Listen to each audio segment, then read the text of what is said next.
Welcome to our masterclass, mini masterclass, our micro teaching to learn how to build trust and connection with your yoga clients online. I know we all miss the touch and the actually being with one another. And it's like so different teaching 3D with the person in front of you or to a screen, especially when you're new and especially when you're trying to do classes. I myself come from a background of one-to-one yoga. I'm also a pain therapist and a stress coach. I've been doing yoga since I was a kid, and I've taught in 3 different continents, and I've started business up from scratch many, many times. I sometimes, when I teach, or when I talk to people that are also senior yoga teachers, I sometimes notice that we have a bit of amnesia. We forget sometimes how hard it actually was to start, and we make it look so easy. And it must be so intimidating for you to just watch us do our thing, and we do it well, and we find the right words and know all the names of all the poses, and we all started somewhere, and our first class might have not been as smooth as they look now. So give yourself a bit of credit. I'm here to teach you 3 nuggets of my wisdom. They might not be rocket science, but I can assure you they really help you to build that layer of your foundation. Just a little layer to kind of give you a bit more of a 3D view of the person you're working with. Some of it you might have heard, some of it might be new, but I know you will get something out of this course, I promise.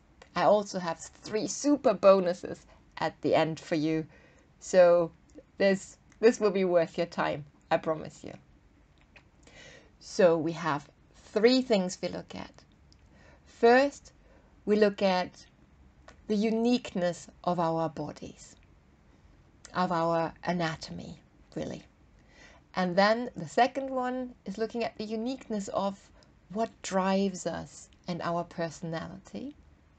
And the fourth one is my favorite. And you can actually wow everyone in the first session just with this little simple tool. And I'm taking you on this little journey today, probably around 45 minutes. Let's see how we go. There's a handout at the end of it, and I would encourage you to just fill in the blanks there so that it sticks a bit better, and maybe review it. And it's always, there's a lovely theory that if you practice what you learn within the next 72 hours, it's 80% more likely to stick. Okay? So if you practice what you learned today, these 3 little tools, really easy to put into place or to even chat with a friend about. If you put it into practice, reteach it or teach it, it will be 80% more likely that it will go into your long-term memory. When I teach you a bigger course, and I do lots of different courses for yoga teachers, that is really what the principles that I work with. How to put the least effort in to get the most out of it. How to streamline your knowledge so it's not so overwhelming. Another thing that I've learned in yoga teacher training throughout my years and talking to students is that yoga teacher training can be very stressful, right? How was your experience? Hands up, who found it a little bit tricky to keep up with the assignments and all this new stuff? And also, it moves you. It brings things up, insecurities, questions. That's what yoga does.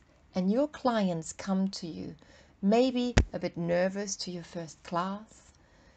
And it's really good to actually feel how that feels and how we can look at that together.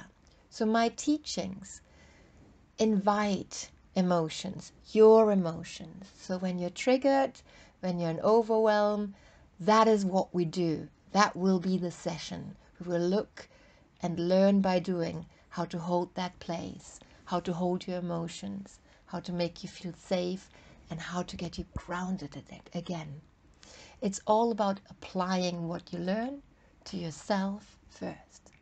So I have a 7-week training course which focuses on your confidence and on teaching yoga safely through more expertise. This is designed for people that maybe have done a 250-hour course or maybe 500 hours teacher training to kind of like really solidify their base. Coming from pain therapy and stress coaching, there are like nuggets of wisdom in there that will make your foundation so solid so you can grow whatever you want on top of it with confidence. I'll give you more information on that later on. Are you ready for our first teaching point?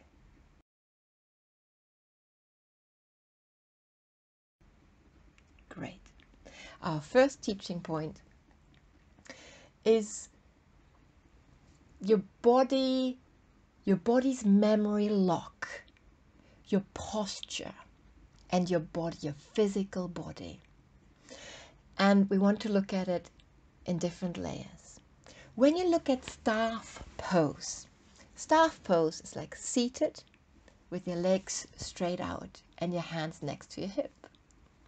So when you just learn from books, you might assume that most people can just quite comfortably sit in this pose. Well, I can assure you it's not so. And it's quite easy because not just that there might be tight muscles and it's hard for them to sit with straight legs out. There's also a lot of the yoga teachers are like elfin-like. They have like long limbs and everything is kind of like so elegant. And then quite often, like the one that's a bit more compact, they're more like the more stocky. They will never feel right in any pose you will show, and they will never feel good enough, and they might actually stop before they even started. So it's really good to check with your client if in staff pose the hands reach to the floor, if they reach to the floor easy, or if they don't reach to the floor, and just actually look at that is anatomy. You are different from me, and your pose will be your pose. So you don't need to try to strive to be where I am. Trying to teach sensations, how it feels, where you want to feel it, is much more important than to cookie cut or try to make the pose look good. It's more important that it feels good. In the further training, I'll give you a whole checklist of how it should feel. I'll give you a checklist you can share with your client, and I will give you the teacher version. And just that, there's just so many gems in there you can teach in micro sessions or in one-to-ones or as class topics. It's really exciting. That will be with you for your entire career as a yoga teacher. I promise you will hear my voice still in 30 years to come. And these little nuggets will stay with you no matter what other training you then choose to do on top of that. So looking at your anatomy, just having shorter arms, shorter legs makes your pose look very different, and really reassuring a client that that is just physics. On the other hand, we have the posture of like psychology. Someone that's nervous quite often has their shoulders up at their ears, so the trapezius is really tight.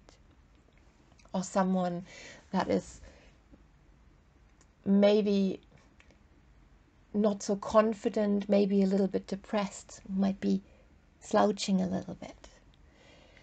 And someone that's like pretending to be like all that, but is actually a little bit nervous on the side. Would you like to hear the secret? How their posture looks?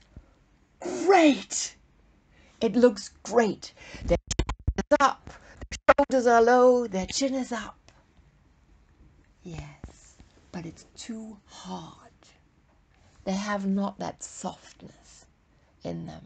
So everyone has kind of like their little personality in their body. And then there's another thing, just through life. when we have especially now with lots of people working from home, they don't get so much of a commute, and sometimes they don't even get up from their desk so much. Imagine you're sitting at the desk in this lovely posture with your knees up, and then you have your lunch break where you sit as well, and then you go to your couch where you sit some more, and then you go to bed where you take that lovely seated position and just put it on the side with a big cushion under the shoulders and your knees pulled in. They're basically for over 20 hours a day in a seated position. And that will affect their posture. So I have a little postural chart for you that I would like to share with you. And that is something is really valuable to have a look at. So that looks ridiculous, really. You know, who walks around like that? But I can assure you, in over 20 years of working with people, that's how people look. Maybe it's slightly over-exaggerated, but they barely ever stand just perfectly in good posture. And that is something, if we just take the guy with the lumbar lordosis, a second from the left, it's over-exaggerated. I totally get it. But it is from that seating position, his hip flexors are so tight that the back just pulls forward. So imagine this guy doing like a basic asana, like a triangle pose. So he will bring his legs apart and bring his arms apart and go into triangle pose with the sway back. Because that for him is normal. So what we can do, and a real gift we can give to our clients, especially when they join class, is just to do a little mini assessment with them before they actually start coming to the class. And there's reasons for that, which I will share with you in a minute. So if you were to put this person standing with the back against a closed door or a wall, and they can just feel how much gap there is between their lower back and the wall. And then you teach with the language we will use in class. Try tucking your tailbone under.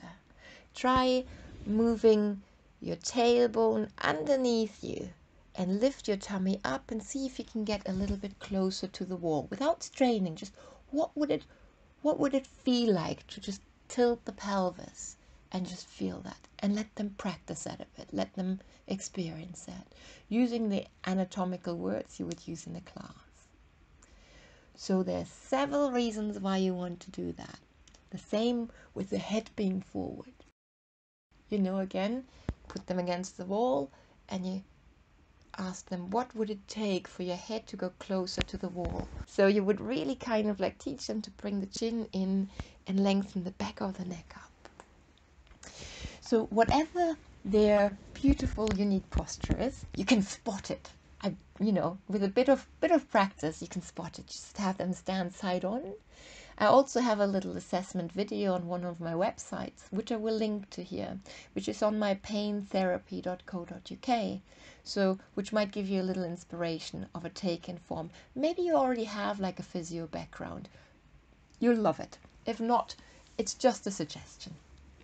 So from there, the reason why we do that, first of all, we have like around a maybe 20-minute call with our client to see what they want to achieve, where they are and where they want to go. That is really, really important for them as well to know.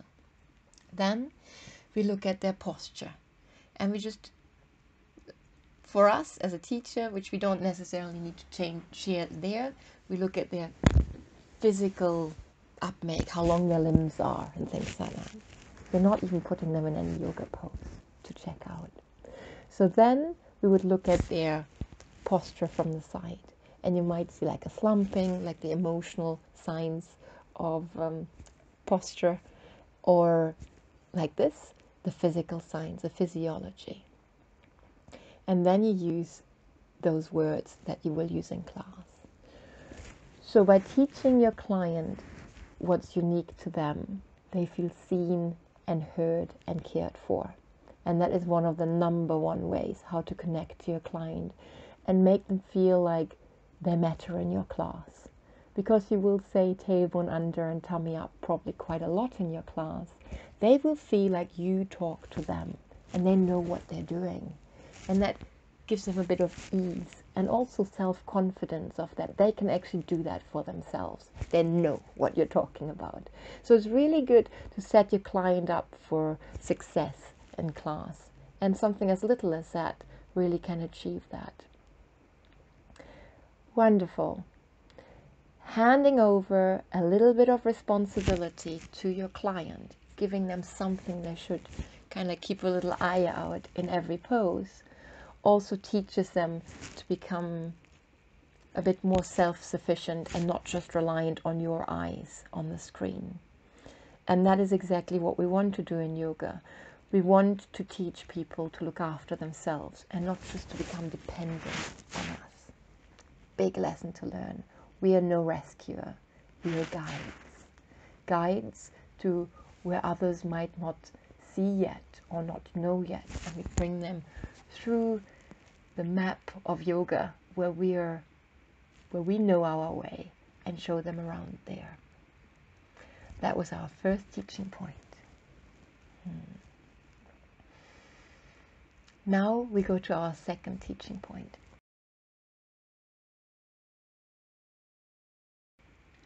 It's really only a small teaching point, but it is quite a potent one.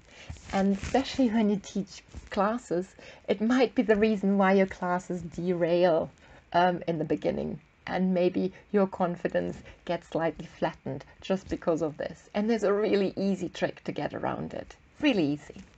So we have different personalities. Yeah, and ideally we attract personalities that are similar as we are, as they like us. So people usually don't attract people that are not see themselves in them. So, but if you do very generic advertising and you just take anyone to your class that wants to come, you might run into some difficulties. And that is called personalities. It's one of the only times I've ever heard myself in yoga classes is because of that. I'm a high achiever and I always push myself. So when anyone says, do a bridge or whatever pose it is, I'll give them my best bridge that's possibly inside of me. I'll push it as far to the optimum bridge as I could possibly get. So that's like a high achiever. I know one when I see one, and I think I've mellowed quite a bit, also due to many injuries that I've had with this personality. Awareness is really the key there. But you also have in class the slackers. The ones that kind of like, when you ask to a bridge, not necessary, it's just an example. They're kind of like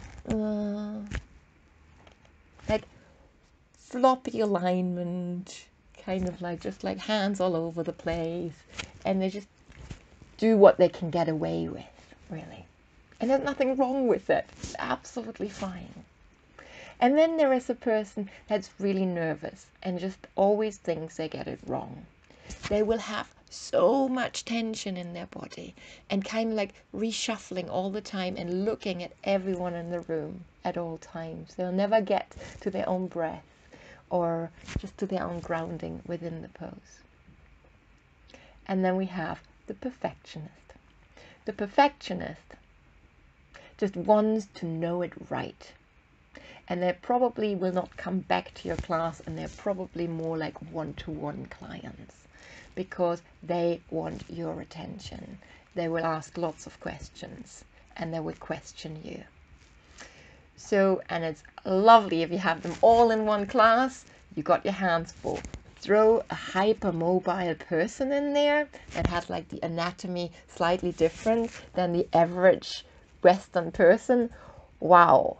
You know, as a beginner, you would really be struggling. Do you want to know how to get around this one? Very easy. You make classes targeted to certain personalities. So for perfectionists, you offer master classes.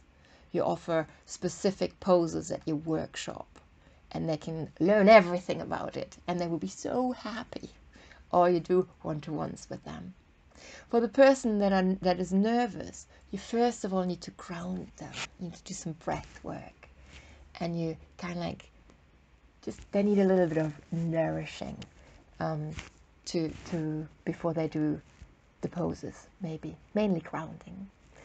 For the comfortable person, maybe they're just not ready for a straightforward.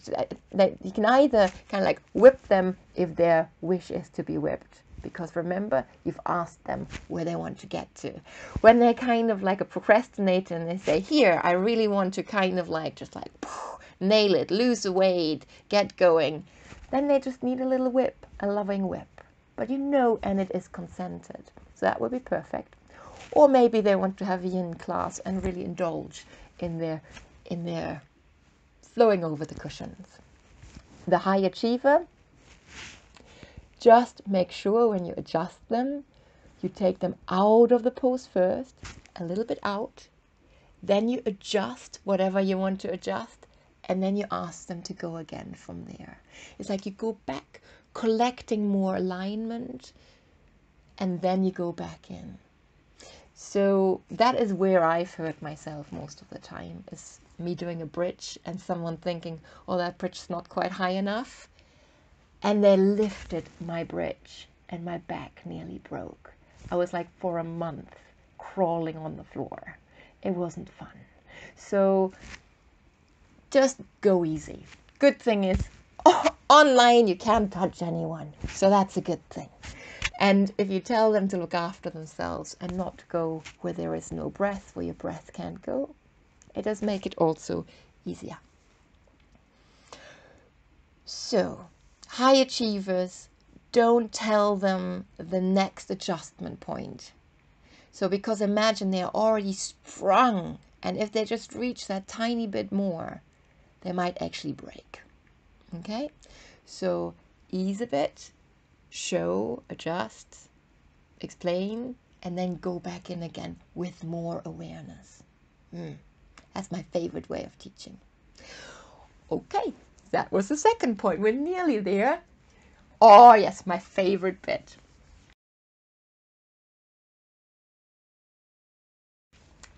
The breath. The breath. Pranayama. I love it. I absolutely love it. Quite often, most teachers do like alternate nostril breathing or Kapalabhati or Ujjayi breath, something like that, before they actually teach just to breathe. And it's a misconception that just because we've breathed all our lives that we're experts at breathing. In the ancient language of Sanskrit, you don't take a breath. You receive it gracefully. You receive it. You receive it like the gift it is. Let's be honest. Do you even deserve all the oxygen and all the life force energy that's parked in front of your nose? How could you ever pay or make up for all that amazing energy that keeps you alive? You don't deserve it. Every serial killer still has the same option of oxygen as you have in front of your nose. So it's really the most basic teaching of yoga that makes us all the same. Breath is there for all of us. It doesn't ask if we're good enough or if we deserve it. I love it. We breathe one with our environment, one with our trees. So just imagine that the earth and the plant kingdom produces that oxygen just for you. And you are at the receiving end.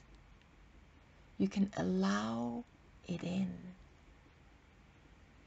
Which changes, you're taking your breath into receiving the breath. And it's a bit like, imagine you're standing on a big lavender field.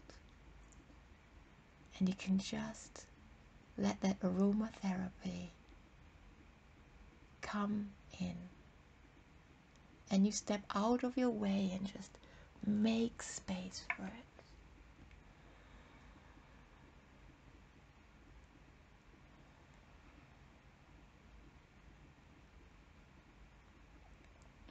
nostril breathing, preparing the air for your lungs. Breathing through the nostrils and switch on your brain to bring all that food and energy into your body that you need to live another minute. If you think about it, you can do like 2 weeks without eating. Actually, I've proven that wrong. I was anorexic when I was a kid, and I could do much longer without eating. I think I lived off prana or something like that. I do believe in breatharianism. I think there's something to it. I might have mastered that age 12. So, food. And then there's drink. We know we need water, and we know approximately 3 days or something like that without it, we don't look all that good anymore. With your breath, wow, 2-3 minutes, and you're actually dead. Over. Expired. I think there's some kind of world record of someone that has done longer, but like you and I, most likely, will be gone. So imagine poor breathing habits. Yeah? So not breathing fully, but just enough to stay alive. Always.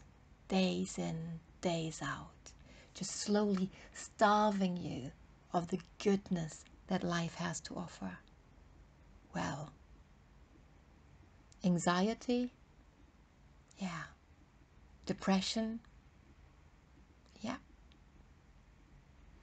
So before you try to help someone with the anxiety, always go to the breath first. And it's such a beautiful lesson.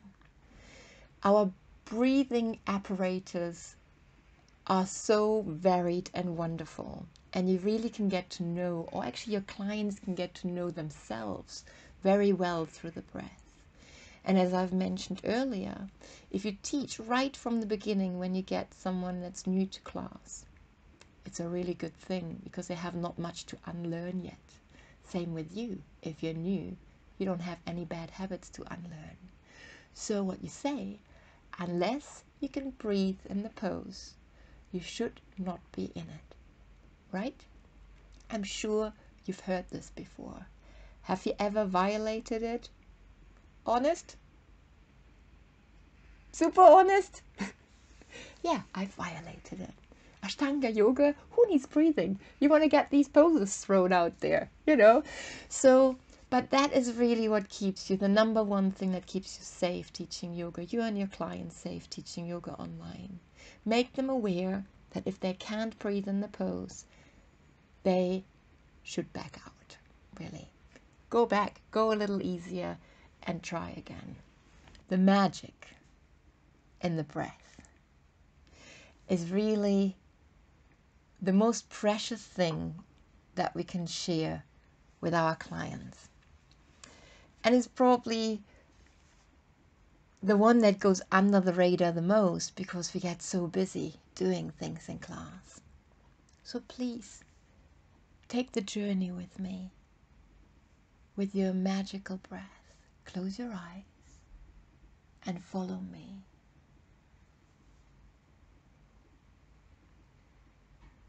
Notice how the air enters your nostrils, and imagine that this air, that life force energy that's parked there 24/7 is made not just to sustain you, but to inspire you.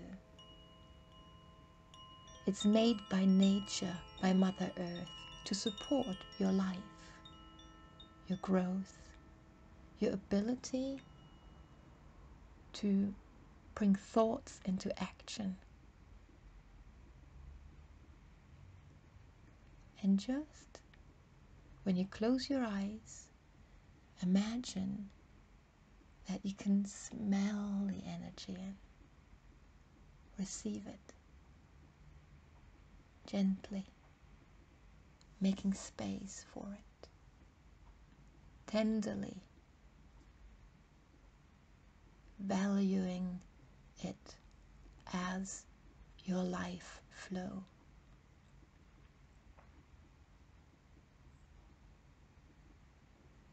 Imagine it like a slight light that you're breathing in. Now when you breathe through your nostrils, it lights up your brain. And that light gets then carried into your lungs and by your heartbeat into every part of your being.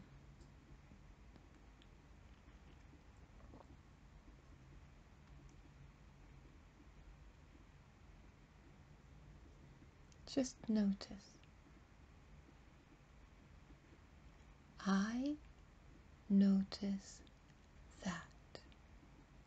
Dot, dot, dot.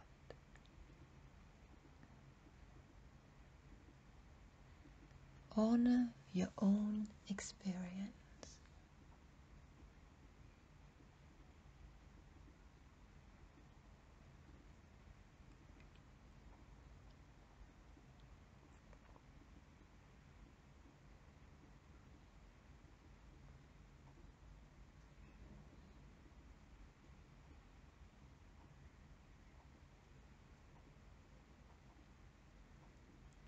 In a moment, we want to see at the end of your inhalation where it meets the exhalation.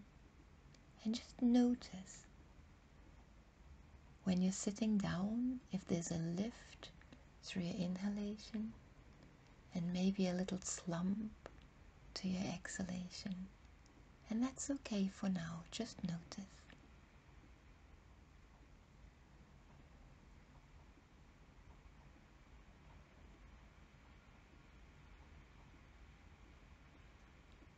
Let the length of your breath be your own pattern.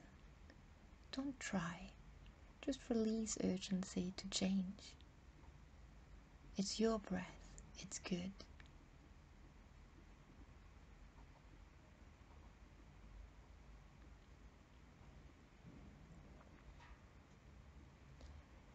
So looking at your exhalation, rather than an inhale of like goodness coming in and like bad coming out, like used old air coming out, we want to reform that a little bit. We want to make our inhalation come into our cells and our breath goes through our cells before it comes out. So we imprint us, our mission, our passion, our values into that exhalation into the world, bringing us into the world. Imagine if your exhalation is like an empowering exhalation. It brings you out into the world.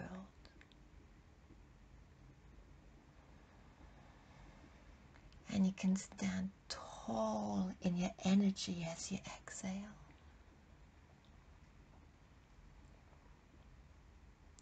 Notice.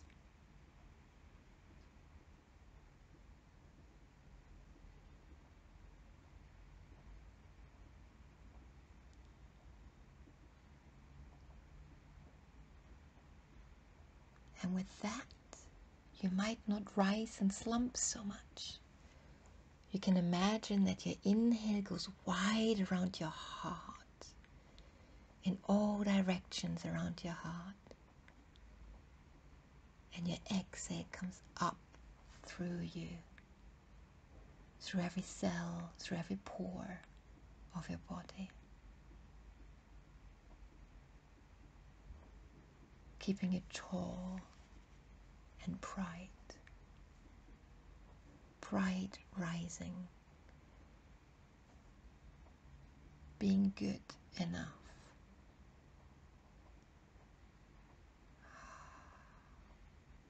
Breathing in and out through the nose Just notice at the tip of your nose how the inhalation and the exhalation feel different. Different in texture, different in temperature.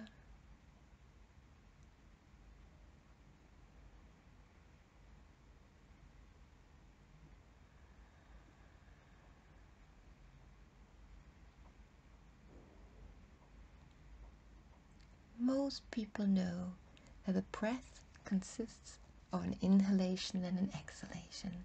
That's how we got here in life. But few know that the real magic of the breath sits right at the end of the exhalation. It's a magical pause.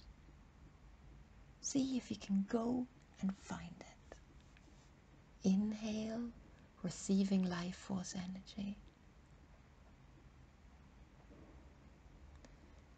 Exhale, imprinting you into the world because no one else can be like you.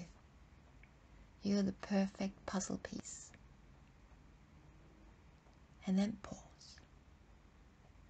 It's not a stopping, it's not a holding, it's an arriving. It's an arriving at the end. It's where you meet space, potential. The pause between thoughts is where new thought is born, and where the possibility to do a 3-point turn is very high, very possible. Where when we're like in a hamster wheel, letting one thought feed into the next without any pause. Yeah, hard to change our opinions, our standpoints. So invite that pause at the end of your exhalation and invite with it the magic it holds.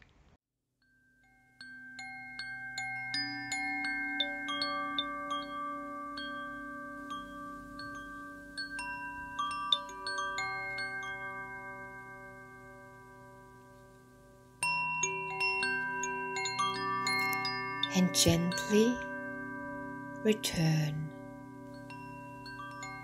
to the here and now with me.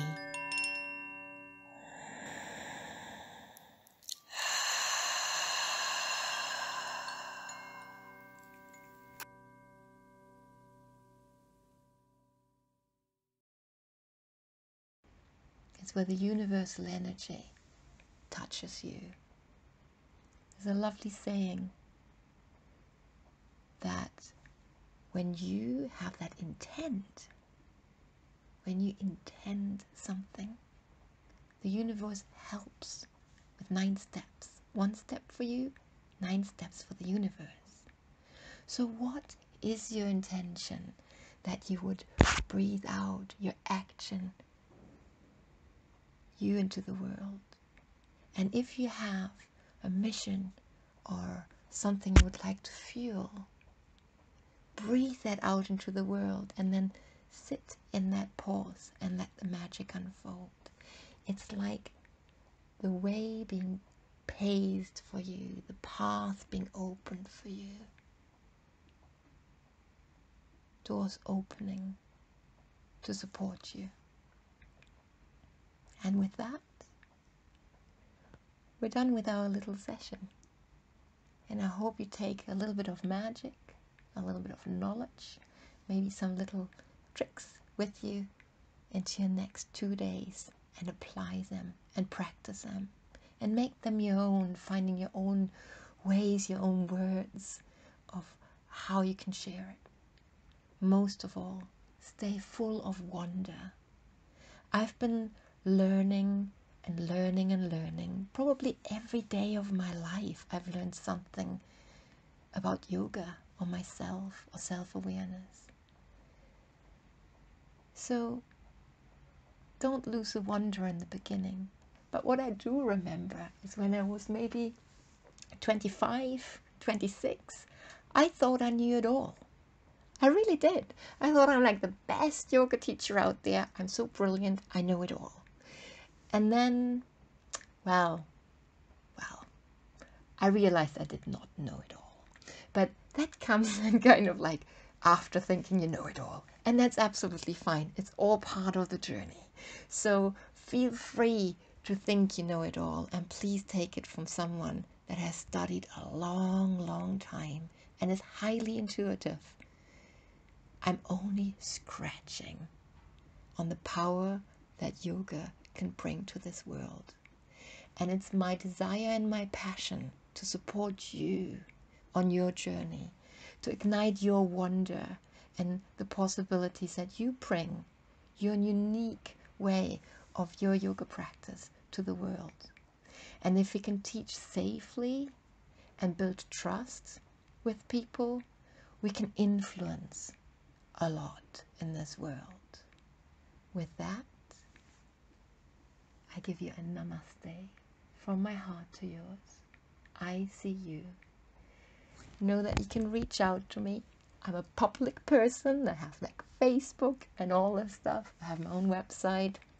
And you can just say hi, or when you have a question. I am a yoga mentor. This is what I do. I'll always help you along if I can. And unleash 3 wonderful bonuses.